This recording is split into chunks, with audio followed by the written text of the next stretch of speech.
তোমরা যারা নামাজ আদায় করো না, নামাজ কঠিন কিছু তো নয়। আমি তোমাকে কি নামাজের একটা নমুনা বলবো? দেখো নামাজ কি জিনিস।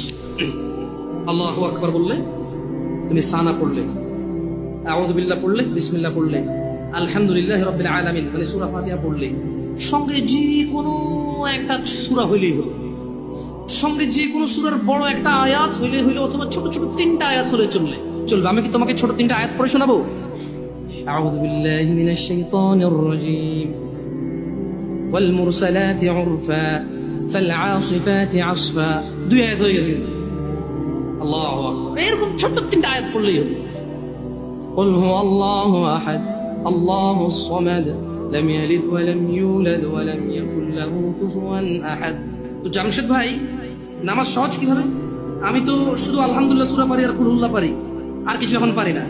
তো ঠিক আছে, তুমি প্রথম রাকাতে আলহামদুলিল্লাহ সূরা পড়ো, রুকুতে যাও,